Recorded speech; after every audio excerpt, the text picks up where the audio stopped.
ಓಂ ಗಂ ಗಣಪತಯೇ ನಮಃ. ಶ್ರೀಮಾತ್ರೇ ನಮಃ. ಶಾರ್ದ ಕರ್ಮ. ಈ ಶಾರ್ದ ಕರ್ಮವನ್ನು ಮಾಡುವಾಗ ಎಳ್ಳು, ದರ್ಬೆ, ಬಿಳಿ ಅಕ್ಷತೆ ಮತ್ತು ನೀರು ಇವುಗಳನ್ನು ಹಿಡಿದುಕೊಂಡು ದಾನ ಕೊಡುವ ಪದ್ಧತಿ ಅನ್ನೋದು ಇದೆ. ಇದಕ್ಕೆ ಮೂಲ ಕಾರಣವೇನೆಂಬುದನ್ನು ನಾವುಗಳು ಶ್ರೀ ಪದ್ಮ ಮಹಾಪುರಾಣದಲ್ಲಿ ವಿವರವಾಗಿ ತಿಳಿಯಬಹುದಾಗಿದೆ. ಮುಖ್ಯವಾಗಿ ಈ ವಿಷಯಕ್ಕೆ ಸಂಬಂಧಿಸಿದಂತೆ ಸ್ವತಃ ಬ್ರಹ್ಮದೇವರು ಹೇಳಿದಂತಹ ಮಾತುಗಳನ್ನು ನಾವು ಈ ವಿಡಿಯೋ ಮೂಲಕ ತಿಳಿಯೋಣ. ಪೂರ್ವಕಾಲದಲ್ಲಿ ಮಾನವರು ಬಹುವಿಧವಾದಂತಹ ದಾನಗಳನ್ನು ನೀಡುತ್ತಿದ್ದರು.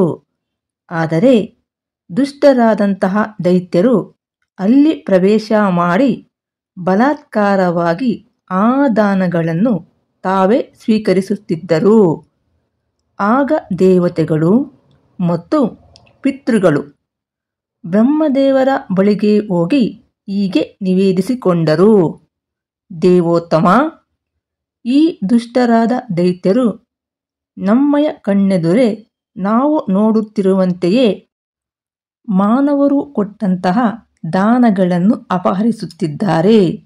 ಈ ದಾನ ಅನ್ನೋದು ನಷ್ಟವಾಗಿ ಹೋಗುತ್ತಿದೆ. ಇದರಿಂದ ನಮ್ಮನ್ನು ತಾವೇ ರಕ್ಷಿಸಬೇಕು ಎಂದು ಬ್ರಹ್ಮದೇವನಲ್ಲಿ ಮೊರೆ ಇಟ್ಟರು.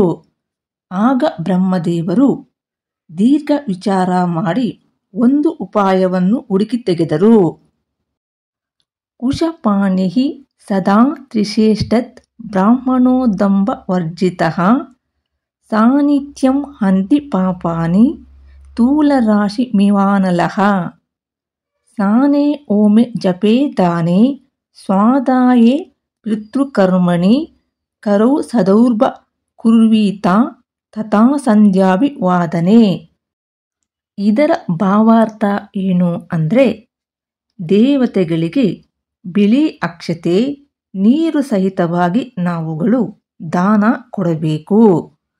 ಎಳ್ಳು, ಬಿಳಿ ಅಕ್ಷತೆ, ದರ್ಬೆ ಮತ್ತು ನೀರು ಈ 4 ಪದಾರ್ಥಗಳು ಸಹ ಯಜ್ಞಾಂಗಗಳು ಆಗಿರುವುದರಿಂದ ಇವು ಇದ್ದಲ್ಲಿ ದೈತ್ಯರು ಬರಲಾರರು.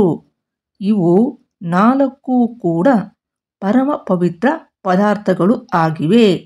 ಈ ಪವಿತ್ರ ಪದಾರ್ಥಗಳ ಜೊತೆಗೆ ನಾವು ನೀಡಿದಂಥ ದಾನವನ್ನು ಮುಟ್ಟುವ ಶಕ್ತಿ ದೈತ್ಯರಿಗೆ ಇರುವುದಿಲ್ಲ. ಆದ್ದರಿಂದ ದೇವತೆಗಳಿಗೆ ದಾನ ನೀಡುವಾಗ ಬಿಳಿ ಅಕ್ಷತೆಯನ್ನು ಮತ್ತು ಪಿತೃಗಳಿಗೆ ದಾನ ನೀಡುವಾಗ ಎಳ್ಳುಗಳನ್ನು ಎರಡೂ ಕಡೆ ದರ್ಬೆ ಮತ್ತು ನೀರು ಯುಕ್ತವಾಗಿ ದಾನ ನೀಡಿದರೆ ಅದನ್ನು ದೈತ್ಯರು ಮುಟ್ಟಲು ಬಾರದೆ ನೇರವಾಗಿ ಪಿತೃ ಮತ್ತು ದೇವತೆಗಳಿಗೆ ಮಾತ್ರ ಅದು ಸೇರುತ್ತದೆ ಹೊರತು ಈ 4 ಪದಾರ್ಥಗಳು ಇಲ್ಲದೆ ದಾನ ನೀಡಿದರೆ ದೈತ್ಯರು ಬಲಾತ್ಕಾರವಾಗಿ ತಮ್ಮ ಅಧಿಕಾರವನ್ನು ಸ್ಥಾಪಿಸುತ್ತಾರೆ. ದಾನ ನೀಡುವವರಿಗೆ ಇದರಿಂದ ಯಾವ ಫಲವೂ ಕೂಡ ದೊರೆಯುವುದಿಲ್ಲ. ಜೊತೆಗೆ ಪುಣ್ಯ ಪ್ರಾಪ್ತಿಯೂ ಸಹ ಆಗುವುದಿಲ್ಲ ಅಂತ ಬ್ರಹ್ಮದೇವರು ಹೇಳಿದರು.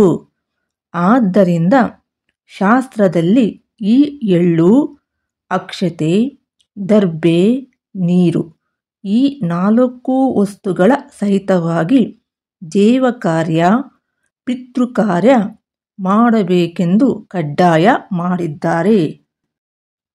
ಈಗ ನಾವು ಶ್ರಾದ್ದ ಕರ್ಮದಲ್ಲಿ ದೇವತೆ ಮತ್ತು ಪಿತೃಗಳಿಗೆ ಉಪಚಾರ ಹೇಗೆ ಮಾಡಬೇಕು ಅಂತ ಒಂದೊಂದಾಗಿ ತಿಳಿಯೋಣ.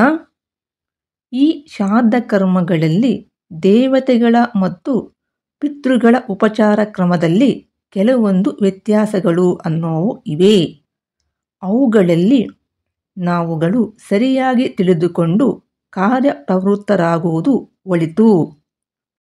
ಏಕೆಂದರೆ ಕೆಲವೊಮ್ಮೆ ನಾವುಗಳು ಸರಿಯಾದ ಅರಿವಿಲ್ಲದೆ ನಾನಾ ರೀತಿಯ ತಪ್ಪುಗಳನ್ನು ಮಾಡುವ ಮೂಲಕ ಕೆಲವೊಂದು ದೋಷಗಳಿಗೆ ಗುರಿಯಾಗುವಂತಹ ಸಮಸ್ಯೆಗಳು ಎದುರಾಗುತ್ತದೆ. ಆದ್ದರಿಂದ ನಾವುಗಳು ಶಾಸ್ತ್ರರೀತ್ಯ ಯಾವ ರೀತಿಯ ಕ್ರಮಗಳನ್ನು ಅನುಸರಿಸಬೇಕು ಎಂದು ತಿಳಿದುಕೊಂಡ ಮೇಲೆ ಆಚರಿಸುವುದು ಉತ್ತಮ. ಈಗ ನಾವು ಶಾಸ್ತ್ರದಲ್ಲಿ ಹೇಳಿರುವಂತಹ ಕ್ರಮಗಳನ್ನು ಒಂದೊಂದಾಗಿ ತಿಳಿಯೋಣ. ದೇವತೆ ಹಾಗೂ ಪಿತೃಗಳಿಗೆ ಉಪಚಾರ ಮಾಡುವಾಗ ನಾವುಗಳು ಮೊದಲನೆಯದಾಗಿ ನಾವು ನೋಡುವುದಾದರೆ ದರ್ಬೆ. ಈ ದರ್ಬೆಯನ್ನು ದೇವತೆಗಳಿಗೆ ಸಮರ್ಪಿಸುವಾಗ ಸಮ ಸಂಖ್ಯೆಯಲ್ಲಿ, ಪಿತೃಗಳಿಗೆ ವಿಷಮ ಸಂಖ್ಯೆಯಲ್ಲಿ ನಾವು ಸಮರ್ಪಿಸಬೇಕು. ಎರಡನೇದಾಗಿ ನಾವು ನೋಡುವುದಾದರೆ ಉಪಚಾರದಲ್ಲಿ ಮಂಡಲಕ್ಕೆ ಸಂಬಂಧಿಸಿದಂತೆ ದೇವತೆಗಳಿಗೆ ದೀರ್ಘ ಚತುರಸ್ರ ಹಾಗೂ ಪಿತೃಗಳಿಗೆ ವೃತ್ತ ಅಥವಾ ವರ್ತುಲ ಆಕಾರದಲ್ಲಿ. ಮೂರನೆಯದಾಗಿ ನಾವು ನೋಡುವುದಾದರೆ ಉಪಚಾರದಲ್ಲಿ ಪೂಜೆಗೆ ಸಂಬಂಧಿಸಿದಂತೆ ದೇವತೆಗಳಿಗೆ ಅಕ್ಷತೆ ಕಾಳನ್ನು, ಪಿತೃಗಳಿಗೆ ತಿಲವನ್ನು ಸಮರ್ಪಿಸಬೇಕು. ಇನ್ನು ಉಪಚಾರದಲ್ಲಿ ನಾಲ್ಕನೆಯದಾಗಿ ನಾವು ನೋಡುವುದಾದರೆ ಉಪನೀತಿ. ಈ ಉಪನೀತಿಗೆ ಸಂಬಂಧಿಸಿದಂತೆ ದೇವತೆಗಳಿಗೆ ಸವ್ಯ ರೀತಿಯಲ್ಲಿ, ಪಿತೃಗಳಿಗೆ ಅಪಸವ್ಯ ರೀತಿಯಲ್ಲಿ ನಾವು ಮಾಡಬೇಕು.